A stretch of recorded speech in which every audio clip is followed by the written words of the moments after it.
Hey y'all, what's going on? Random Andrew here, back at it with another cemetery, roadside cemetery video. This time we are a little bit off Highway 3 today. We have gone to the Lakeside Trail, the waterfront trail. So it's a bit off of Highway 3, a bit away from Fingal Line, here in southwestern Ontario. This is actually a fairly important cemetery, rather. There is somebody who's rather important to this area. I mean, anytime you've seen somewhere called Talbot Street, it's because of this guy. He's buried here. We're going to go find his grave today. So, come with us, join us. Who's us? Got Craig with me today. What's up? And we're going to go have a look at around. It says, first off, this is the St. Peter's Church Cemetery. The first burial occurred here in 1825. Another look at this plaque here. These nice wooden gates.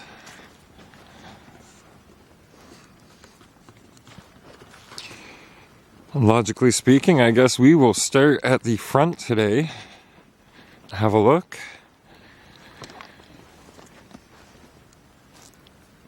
Semi-recent, 1994, 2001. Seeing a lot of Morris names right off the bat. Templeton.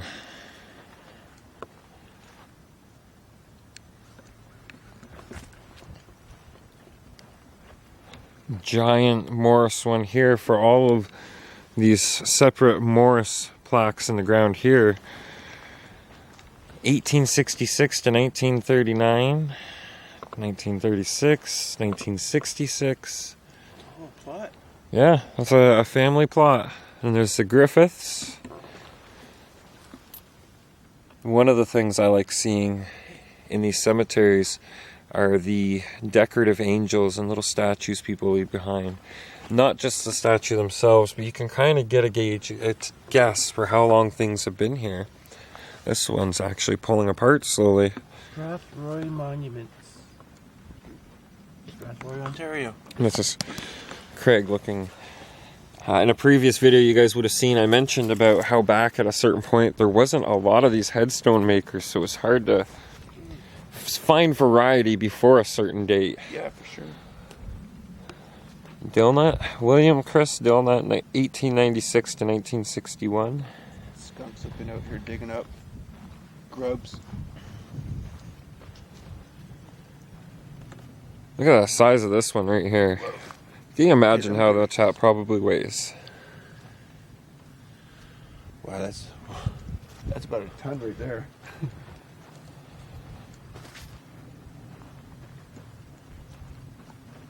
Oh. Now, a lot of people know in my videos I don't really spend too much time checking out the more modern or generic looking headstones. Nothing against the people that the headstones are here for, but I'm looking for the unique, although I do like seeing all of the others that are here. There's a Moorish, not Morris, but Moorish. Very close. Alright, so this is the Moorish area because a lot of these smaller ones in the ground here, we'll look at them the proper way, is Moorish. And you can see a lot of them. You kind of got to look around a little bit to really catch them, but Bachman, Ulrich Bachman, 1925 to 1979.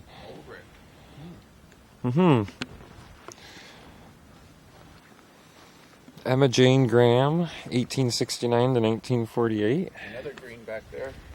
Wow, these ones for these two Grahams here, they both are a different style, right? They got just the shape different, the way the lettering's done, very basic, but to the point.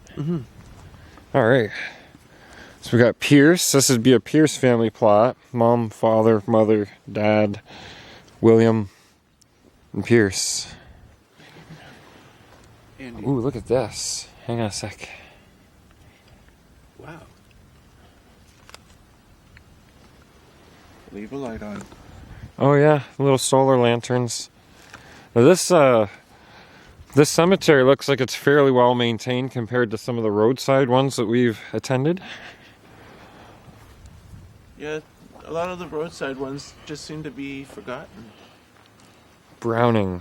Look at that. The gates on here. 1922, 1892, or 95? 1895 to 1922. Let's check these guys out. Yeah, that's a good size. Andrew Bint. Moore. It just says Moore. Moore and Crane. Giant ones. Wolfgang. Gertrude and Wolfgang Liebmann, married in Germany, 1933. I was going to say, obviously overseas. Spending eternity in a very beautiful spot. Page. Ford. Yeah, that's not a surprise. John Thomas Ford. Look at the size of that tree. And look at the base. It's like a spiral pattern. Maybe it was a garden or something, flowers in there. That's kind of odd. John Thomas Ford. Actually, we'll come up this way. I don't know why that sounds really familiar. Edna?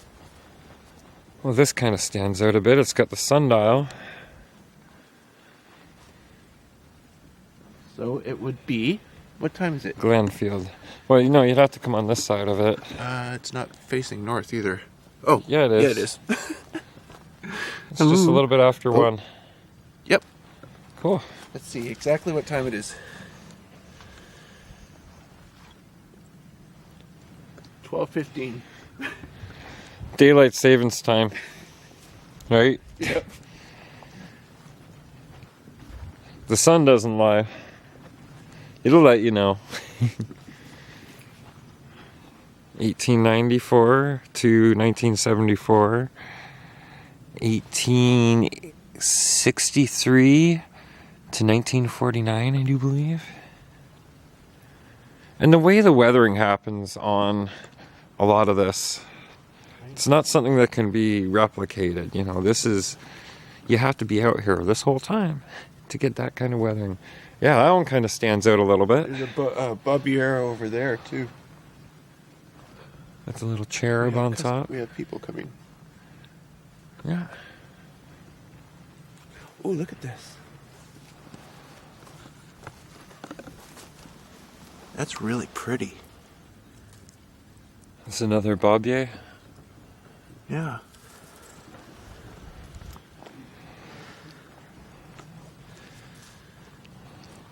Now, my great-great-grandfather, Jonathan, when he was buried, on either side of his headstone, they put 2 spruce trees. Those spruce trees are now the tallest trees in the entire graveyard. Oh, wow. Yeah, so in like 100 years or so, these things are going to be towering over everything. And hopefully, they do the respect and leave them the way they did my grandfather's. I would like to show that cemetery down in the Ridgetown area, but I'm not sure I should be putting my last name out there. It was a very known name back in the day. Yeah, look at this little spiral right here. I want to check out that tree too. Oh yeah, I've actually shown that tree. No, I haven't because I didn't have my camera. I want to show that tree, but not right now because we're still on a cemetery tour. So Craig's going to wander off and climb a tree.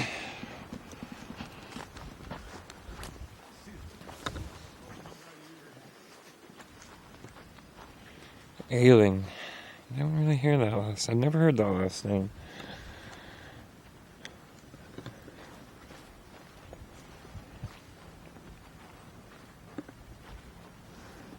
Little John Hawken. I'm kind of off topic, but you ever notice the cross? Looks like a hilt, a guard, and a blade. To me, I've always seen a sword in that.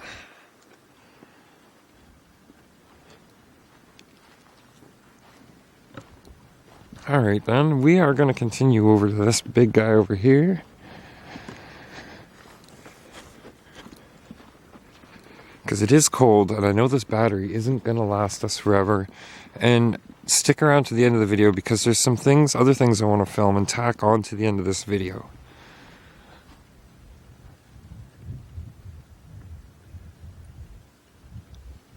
If you want to read through that, I recommend give her a pause. That's interesting. That is really neat. Okay, now I have a feeling we're getting up into the older area. So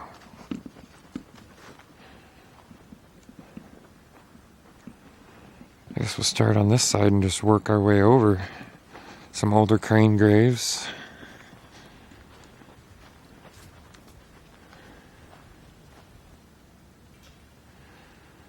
Uh, 1866. War of 1812 veteran. It's a bicentennial tribute right there. So I can get without the glare so you guys can actually read it.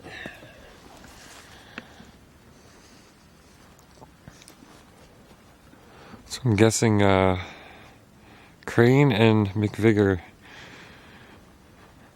1870, 1898.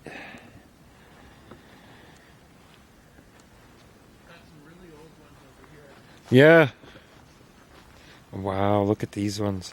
You can't really even, it just says father, mother, and sister. The original markers for the family section there. Alright, we'll go over and see what Craig found over this way. We'll make our way over there. And they're not fooling me again. I know that's not a figurine. If you've seen the last video, I did the same thing. I walk around to find it's an urn. So again, with a common design. But I mean, from the back, it looks like a cloaked figure. I'm not sure if that was the intent, but that's what my mind takes of it. Look at that right there. This whole section. Don't worry, we'll come back over to this side. Check out the 1,000,000 Bottle Pledge on Facebook. Right. It's something really awesome. Check it out. His name is Andy. His name is Andy. I was just talking with these gentlemen here, and he was just telling me he's got a son named Andrew as well, too. And do you want to tell the audience real quick what he does? Well, Andy has been running back and forth across Canada, pushing a cart, and he'll run from east to west one year and west to east the next year, pushing the cart, picking up stuff on the one side of the road. The next year he'll pick up the stuff on the other side of the road. It's amazing. But he's self-sufficient. He's got a tent in his bag and a little cooking stove and this sort of thing. And then he stops at recycling areas along the way to dump off the recycled material, and stops at schools and gives speeches and whatnot to them. But that is awesome. 1,000,000 Bottle Pledge on Facebook. Definitely check it out, the 1,000,000 Bottle Pledge. And if you do happen to catch this, the other Andrew, thank you very much. What you're doing, not many people would do, and the world needs more people like you. Thank you. We applaud you. I bet you anything Andy would really be interested in what you're doing. All right, so after a nice little conversation with them gentlemen, we can now get back to the video. And I almost walked past some of these older ones here, but if you see this name Bacchus, Bacchus is actually there's Sarah J. Bacchus on that one, 18 something to 1910. Can't read this one worth a darn. Maybe you guys can on the video playback, but wow, the age. Now there is also a museum out this way called the Bacchus Page Museum, and you can do tours, and it tells all about everybody, probably a lot of the different people that are currently residing here, but a lot of the settlers from the areas.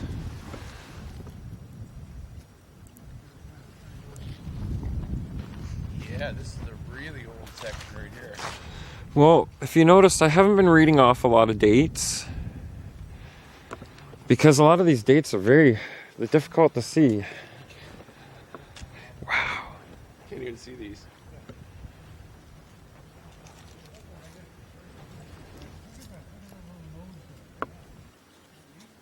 Oh, these ones are all facing out. Did you catch that? Oh, this one looks like it's gonna soon. Yeah, it looks like it's gonna soon be laying down. Somebody will catch that by spring. Look, there's this double plot here. Oh, look at that. That is like an arrow with a snake wrapped around it right there. That is an arrow with a snake wrapped around it.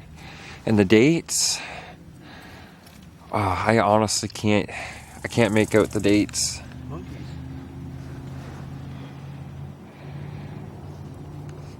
The rose and everything in the top of this one. Yeah, I've noticed the willow tree is a big. It's like a huge thing. tree fort tree. Oh, this one's facing the other way. You really can't see. Oh boy, we were running out of battery already. Okay, let's get to Tom. Okay. Woo!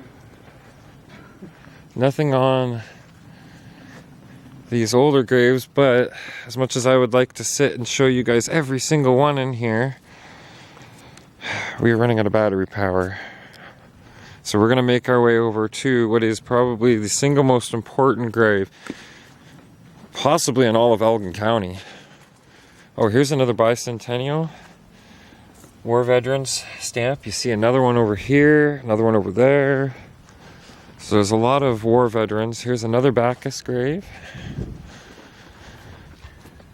And right here, you can tell these are very, very important graves. And due to battery power, I'm going to have to ask you guys, if you want to read this, please give it a pause right there.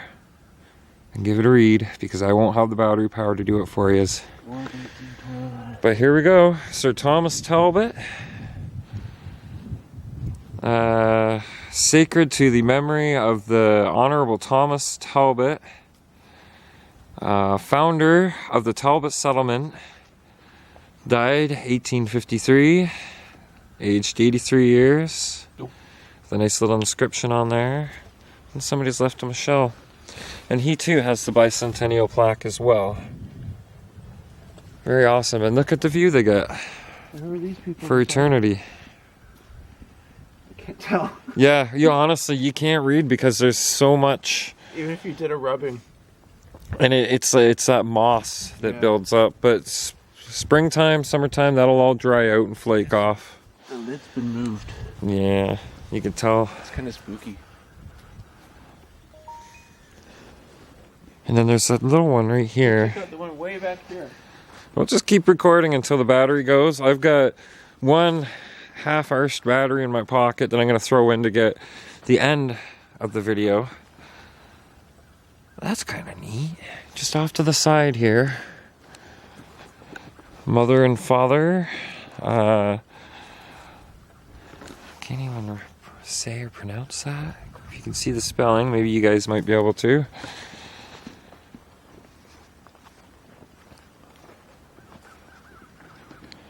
Another Bobbier, Gilbert. This one's recent. Who's got a typewriter?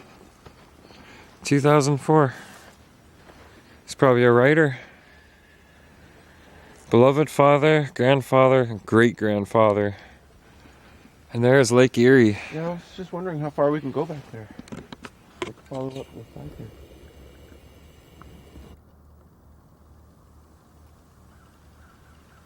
Now we'll see you to Cleveland. What a view to have for the rest of eternity. Alright, so I told you guys if you stuck around, you're going to see a few extra bonus things. There's a hiking trail, a park of sorts, just off the side of where Thomas Talbot lays at rest. It's a nice little hiking trail. Look. Come on out and check it out for yourselves. Don't take my word for it. But there's also this, which I thought was a giant millstone. It is not, is it? Just to give you a size comparison, Oh, this is part of Pierce Provincial Park. I'm 6 foot tall. Yeah. So you see a guy uprooting a tree stump. This is before the days of tannerite. When they'd actually have to physically remove the stump with a stick.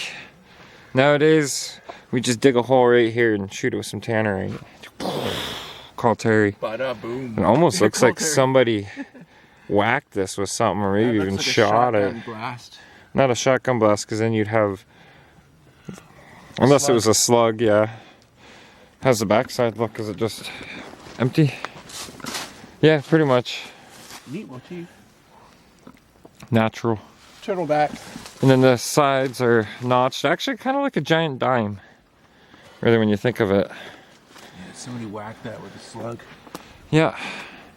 Alright, well, we're gonna keep on hiking and we'll show you this next. So here is this park I was just mentioning. No camping, well, no tents, no hunting, no ATVs, no snowmobiles, no throwing your garbage on the ground. That should be common sense. Don't pick the flowers. Don't let your horse poop here. And no fires. Cool. It's a rather small provincial park, but it's still here. It's still a park. It looks like we got some more stuff on the other side of the road as well. Yeah, so across the road, like I was just saying, is the Spicer Trail. Lorne Spicer Trail exit.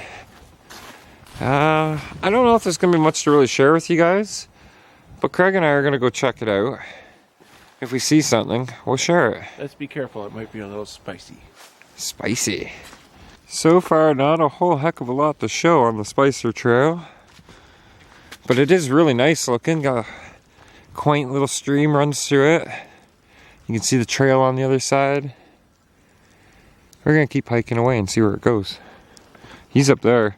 And you know, that's not a trail, eh? Yeah, I wanted to check out back up over here. That's somebody's property.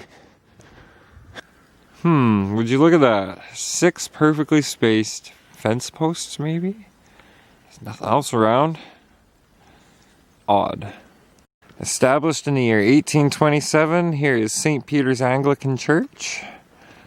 I know a lot of yous aren't too churchy, but it's got a couple of neat things. Pretty sure it's still in use too. Yeah, they would have service if it wasn't COVID era right now. But this church, by the date, would have actually been around here since, you know, shortly after that cemetery. But we're just gonna walk over. I want to show you guys the stained glass up close because, well, I know some of y'all appreciate that kind of stuff. Ooh, that one's a neat one too. Craig was just saying how reminiscent this is of the church in St. Thomas, the old, it was an Anglican church. It's a church just like this one. It'll be in an upcoming video. Kind of interesting. Looks like one of Chris Columbus's ships. The Nina, the Santa Maria, and the Pinta. It's got that same look to it. Representing the ships landing here in Lake Erie along the lakeshore. There's a history plaque right here.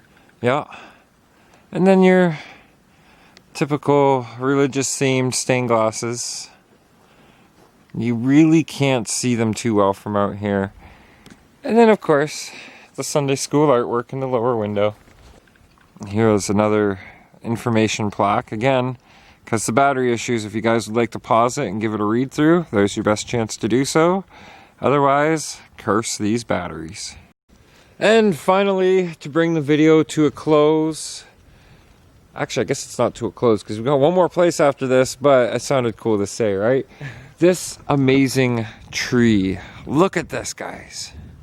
The ultimate tree fort tree. You know what kind of Ewok village you could build up there? Man, all the way up. Yeah, we're gonna go in and show you guys the base of the tree so you can see this is all one tree. Like, look at that. Okay, Craig, go stand in there. Yeah, I was just gonna say, just for and look, the stairs, little hold places. If he wipes out, you guys will have a good part in this video. Well, you watch, I'll wipe out. He already wiped out when we were on the trail and I didn't get it on camera. But just to give you guys a grand scale and idea how big this tree really is, right? And that's looking up the center of it. We'll do a quick walk around to the tree because his battery's flashing. Like Tyrannosaurus, or one of those Brontosaurus necks. Yeah. Like, isn't that wild? This is a massive tree. Thomas Talbot himself probably climbed this tree. Oh, man. Maybe. I mean, I can promise you, a lot of settlers touched this tree. oh yeah. They probably walked up and said, Wow. that's a mighty tree. Put their hand right there and said, that's a mighty tree. You tree hugger. Oh, listen. Yeah. One branch was lost semi-recently. But it's got more. It's got more. It's still good. Okay. On to, seriously, the last part of today's video. See that? Oh, yes. It's a Himalayan spruce. Actually, I I made a post a while ago about coming out here, and Mr. Peters, Steve Peters, actually asked about if I checked out the Himalayan spruce. This is a very awesome tree. That's amazing. Yeah. All right, on to the final part. You can totally build a house. Craig, I'm dying of battery here. Oh, sorry. On to the final part in the video, and I'm gonna pop the spare battery in and see if it still works or not. And if it doesn't, this will be the end of the video.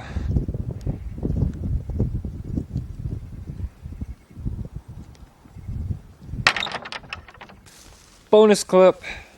If you watch the full cemetery tour of Thomas Talbot's grave, then you get to see this. This is located beside it.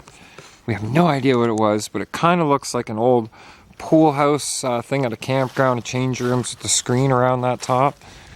And then I just, not doing anything bad, I just wanted to see what was in here. And would you look at that sink? Does that ever take you back to Foden? 1980s grade school and before? I mean, old sinks like that. But I didn't want to be doing anything we weren't supposed to be, so I just poked my head in real quick. Seen that. And also this that I had to share with you guys. Look at this fireplace. I would absolutely love to see inside this building in this portion, but it's all closed up. We do not break anything. I wonder what that is. And there's another little outbuilding here. And I'm gonna stick my camera. I'm not going in. I'm gonna do this. And maybe I can watch back the playback when I get home.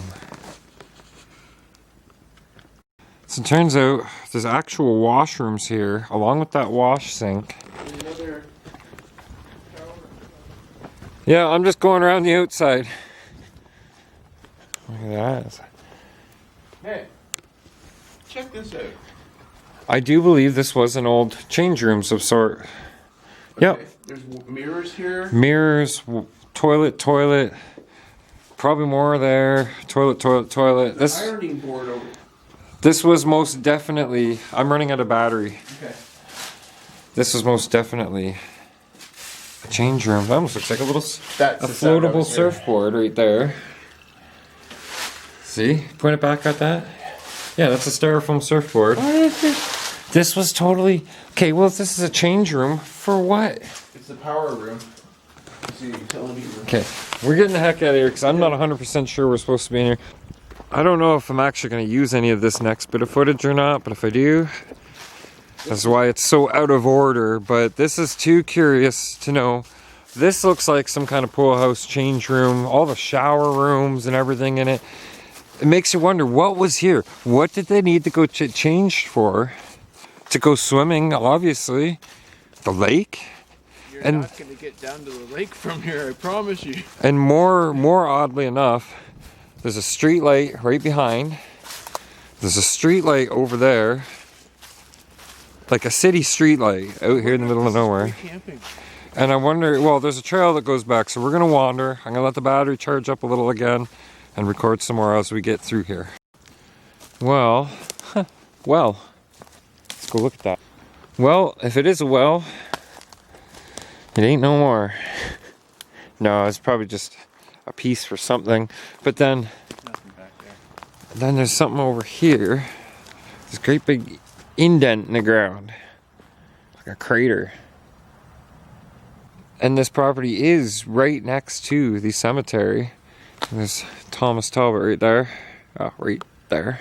Is it? Yeah. A couple of these little plastic posts here too, but otherwise no real sign of anything. So I'm wondering if maybe that street light, and if there was like maybe a path, and they would just follow that down to the lake. That's my best guess. If you happen to know, let us know down below. I think this video's gone on long enough. So just in case, thanks for watching. Hit that share button. Let people know these videos are out there. Help me get some views going on. And if you're not subscribed, please subscribe and click that like button. Don't you dare miss it. I'm not saying bye just yet in case the video's not over.